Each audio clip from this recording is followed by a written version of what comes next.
Hello critters, welcome back to my channel, or welcome to my channel if you're new here. Today I'm talking about something that I get asked about a lot and I see a lot of people talk about, which is drawing faster. There's a few tips I have on how you can improve drawing speeds, and this isn't like hard or fast rules, and you can use whatever ones work best for you and help the most. Also, this is going to be more like broader tips or habits, quote unquote. I might make a video in the future on more specific ways to speed up the art process, like tricks for filling in colors and shading, etc. But for now, this is mostly about being overall able to draw faster and get out of that rut of taking a million years to draw something and not even knowing why it's taking a million years. So let's get into it.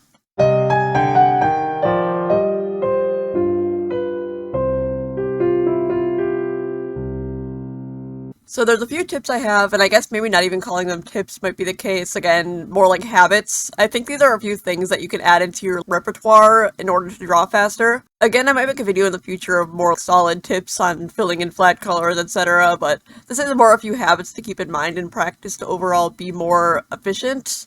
But before I get into all that, a quick word from today's sponsor, Aura. Have y'all ever looked your name up on the internet just because you're curious and are both surprised and horrified at the kind of personal stuff that can come up? When I look up my name, I find it crazy how many websites have my personal information that I never consented to being out there. Data brokers are out there selling your personal information to people you would never give such information to. Scammers, spam callers, etc. This information is your full name, your email, your phone number, address, health records, and even information on your family. That's where Aura, the sponsor of today's video, comes in. Aura can tell me which data brokers are selling my info and even submits opt-out requests for me. Upon first signing up, Aura found a whopping 18 sites to request my information be taken down from. With these opt-out requests, I can have more peace of mind that me and my family's information is being protected, and that I have that extra line of defense against hackers and the like. It even reduces the amount of spam calls I get. Not to mention, Aura also includes an antivirus, VPN, password manager, parental controls, identity threat insurance, and more all in one place. It's much more convenient than having a million different apps all at an affordable price. With Aura, I can focus on the other aspects of my hectic life without having to put even more worry towards my information being secure. I like staying safe, and I'd love y'all to stay safe too. Go to aura.com/amory, AMORY, to start a 2-week free trial of Aura, also linked in the description. And back to the video. So first of all, something that really helps to get in the mood to do art is to do warm-up drawings. By this I mean doing a few sketches that are not focused on a finished product, but just kind of as it is, warming up before drawing. For some reason I feel like a lot of people don't do this, and I also forget to do it a lot of the time, but it does help to kind of get the pressure of the first part of your drawing session out of the way, I think.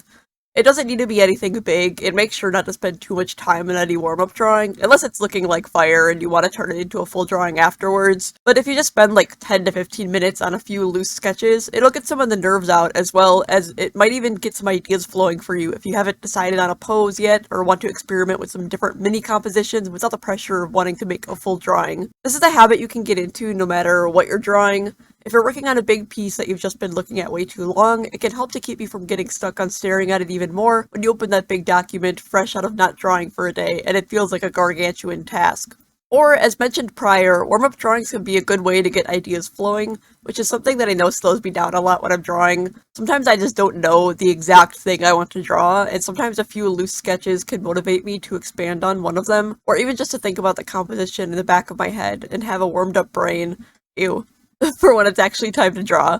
The thing to keep in mind with warm-up drawings is not to get too caught up in them, as sometimes it may be tempting to just start an entire drawing when something is looking cool. This can end up just turning into them not having the warm-up time anymore, and just kind of jumping into capital D drawing, so make sure you don't have the mindset going into warm-up drawings that you're going to be finishing or posting them, because that can hold you back on really just focusing on the motions and getting ready to draw.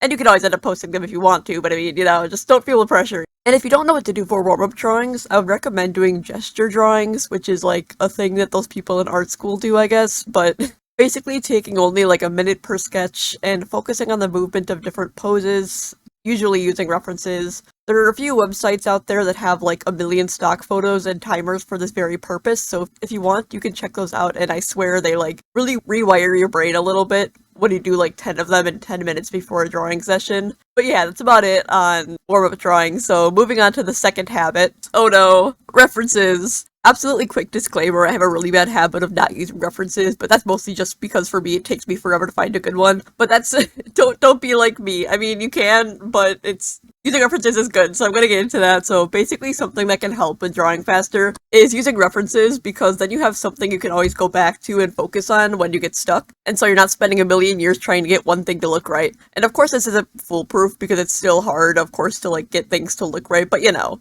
using references is kind of a skill set in itself, but at its very base, having those references can easily help speed up your process as there's a lot less guesswork in trying to figure out how something is supposed to look, especially when it comes to anatomy.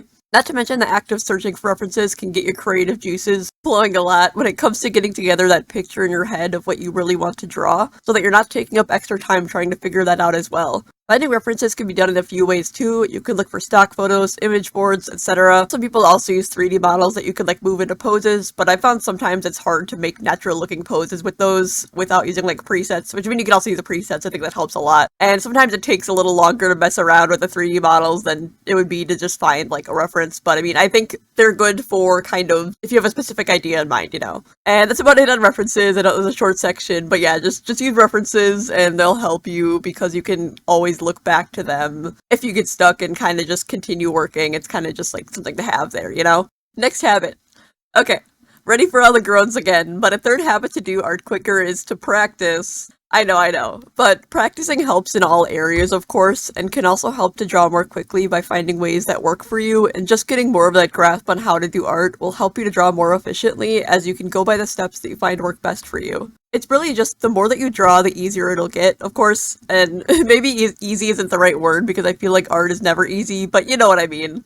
The more you do something, the more you can learn and grow, meaning the better you can get at something in all aspects. If you draw a lot and practice different ways of being more efficient that can even make the smallest changes, it'll add up into being able to finish those drawings without spending too much time caught up in the how. Practicing can look different for everyone, of course, but I feel like trying to make drawing part of your daily and weekly routines, even if it's just for a few minutes, can really help. Even if you don't do routine art, just make sure to put in time to practice and work on art to keep yourself in the right mindset to grow as an artist and to get faster. Just like any skill, it takes time and work to get better at different ways to do it more efficiently. And sorry, this point is so broad, but practicing and putting the time in is a really big part of just like getting better and more confident in yourself. Okay, so number 4 is kind of like a little mini habit, I guess, and it's not really as much of a habit as like the other ones, but number 4 is to find something that you can watch or listen to that helps you to stay focused. This can differ from day to day, of course, but sometimes listening to the right music or having something on in the background can give your brain the push to stay focused on your art, if that makes sense. Of course, know yourself when it comes to this. If watching something is too distracting, then maybe just listen to music if you want to get something done faster. But if you can watch things and stay focused on your art, then more power to you. For me, I started watching One Piece while working on stuff, and I'm on episode 556, help me. But yeah, or I mean, if you think sitting in a quiet room with no outside distractions is best for you to focus on, then you can do that too. Again, just know yourself, but I can't do that. Anyways, last point. This is low-key the point that I came into this video thinking of, and I think is probably something that a lot of people don't even realize they're doing so much when they're working on art and it's taking a long time. And that's to just stop caring. And I know that's very much like oversimplifying things, but here's a big thing that I feel like a lot of people struggle with, and something that even I heard when I would get comments asking about how to draw quicker, and that's the fear of your art not being perfect. That or the fear of people being rude to you if your art isn't perfect. Or both of these things. And of course there's always a feeling of wanting things to be perfect for yourself as well, something I get into my head about a lot, which makes me not even want to start things, and these are all things that can be in the back of your mind, making you doubt yourself when you're drawing, and making it more difficult to just keep pushing forward with finishing something. So how to overcome that? The first thing to do is to take a step back and make sure that you're not stuck in your head about it. Again, you might not even realize that you've slowed down considerably on a drawing or something that you're working on until it's been hours of virtually no progress because you don't want to mess it up or you don't want it to not turn out the way that it looks in your vision of it. But here's the thing.